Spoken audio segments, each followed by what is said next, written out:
Factory has a total of three manufacturing unit M1, M2, M3, which produces bulb independent of each other.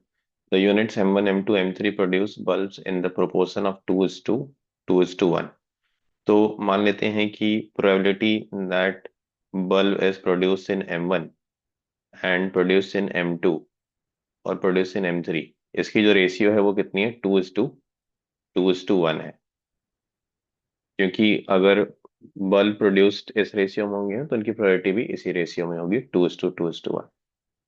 तो अगर आपने इसको मान लिया 2K, इसको मान लिया 2K, इसको मान लिया K, क्योंकि उस रेशियो में है तो आप प्रोपोर्शनलिटी कांस्टेंट इंट्रोड्यूस कर सकते हैं। तो यही तीन इवेंट है और वो इंडिपेंडेंट ऑफ ईच अदर है, मतलब उनमें कुछ कॉमन नहीं है। तो इनका समेशन कितना आ जाएगा? इनका समेशन आपका 1 आ जाएगा। तो K की वैल्यू हो गई 1/5। इसका मतलब probability that it is produced in manufacturing unit M1 is 2/5. It is produced in manufacturing unit M2, it is 2/5. Or M3 is the event that it is produced in manufacturing unit M3 is 1/5. The units M1, M2, M3 produce bulbs in the proportion 2:1. ये use कर लिया हम लोगों ने। It is known that 20% of the bulb produced in the factory are defective. तो अभी ये M1, M2, M3 event हमने एज्यूम किया कि इन तीनों मैन्युफैक्चरिंग यूनिट में प्रोड्यूस हो रहा है। अब एक टोटल इवेंट हम कंसिडर करते हैं कि bulb is defective, bulb which is taken is defective. ये एक टोटल इवेंट है और इसकी प्रोबेबिलिटी आपको गिवन है कितनी? 20%। तो परसेंटेज को अगर आप फ्रैक्शन में कन्वर्ट करेंगे तो ये 20/100, 1/5 हो जाएगा। ये किसकी प्रोबेबिलिटी है? बल्ब इज डिफेक्टिव, जो तीन तरीके से हो सकता है। Bulb is taken from M1 and it is defective and so on. Next information given is 15% are defective if it is produced by M1. It is also known that all of the bulb produced by M1 is defective 15%। तो अगर आप M1 से bulb ले रहे हैं, you know that you are taking bulb from M1, तो इसके defective होने की प्रोबेबिलिटी 15/100 हो जाएगी। 15% है, which is 3/20। Suppose that if a randomly chosen bulb is produced in the factory is found to be defective, the probability that it was produced by M2 is 2/5। अब अगर हमें ये पता चल गया कि वो डिफेक्टिव है तो ये प्रोड्यूस्ड M2 से हुआ है, इसकी प्रोबेबिलिटी कितनी है? 2/5 है। ये ऑलरेडी फ्रैक्शन में गिवन है, परसेंटेज में नहीं है। देन आपको बताया जा रहा है कि अगर प्रोड्यूस्ड M3 से होगा तो उसके डिफेक्टिव होने की प्रोबेबिलिटी क्या है, ये आपको फाइंड आउट करनी है। अगर आपको पता है कि वो प्रोड्यूस्ड M3 से हो रही है तो what is the probability that it is defective, ये आपको फाइंड आउट करना है। तो सबसे पहले हम लोग बेयर्स थ्योरम यहाँ पे यूज कर लेते हैं।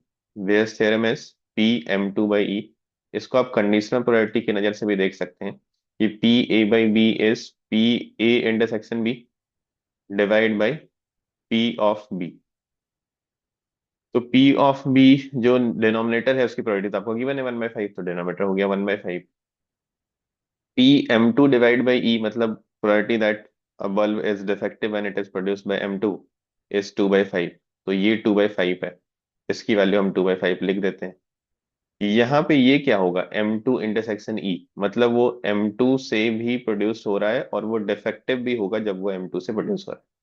दोनों ही इंफॉर्मेशन है हमारे पास। PE2 कितना है? PM2 कितना है? PM2 is 2/5। तो let's write 2/5 and it is defective when it is produced by M2 is, ये कितना गिवन है हमारे पास? यही तो पता चलेगा हमें यहाँ से, ये नहीं पता है हमें। तो ये अननोन है जिसकी वैल्यू हमें मिलने वाली है यहाँ से। ये 1/5 आपका इधर क्रॉस मल्टीप्लाई होके 1/5 इंटू 2/5 हो जाएगा।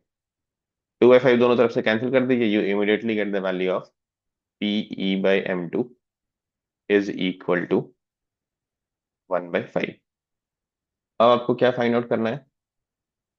Pe/M3। तो इसके लिए आप टोटल प्रोबेबिलिटी लगाइए। टोटल प्रोबेबिलिटी जो 1/5 आपको गिवन है कि बल्ब डिफेक्टिव होगा, तो बल्ब डिफेक्टिव कितने तरीके से हो सकता है? It is produced by M1 and it is defective given that it is produced by M1, plus it is produced by M2 and it is defective given that it is produced by M2, and PE3 into PM3 into PE/M3। सारी ही information है आपके पास। 1/5 is equal to P M one is 2/5 into P E by M one. P E by M one आपके पास given है 3/20, let's use it 3/20, plus P M two is 2/5, P E by M two अभी just आपके पास निकल के आया है 1/5, plus P M three, P M three is 1/5 and P E by M three is what we are looking for. इसकी value ही finally आपको फाइंड आउट करनी है, जो भी इसकी वैल्यू आएगी वो आपका फाइनल आंसर आ जाएगा। तो 1/5 is equal to 3/50 equal to 3/50 plus 2/25 plus 1/5 into P E by M three. तो आई थिंक यहाँ से 50 एलसीएम हो जाएगा। Let's multiply by 50 throughout. 10 is equal to 3 + 4 plus 10 into P E by M three. 50 से हम लोगों ने दोनों साइड मल्टीप्लाई करती है। तो 10 - 7 is 3। 3/10 is the value of P E by M three. तो देखते हैं क्या आंसर गिवन है। 3/10 डेसिमल में आपका 0.30 हो जाए, यही आपका आंसर गिवन है, 0.30 इज द आंसर।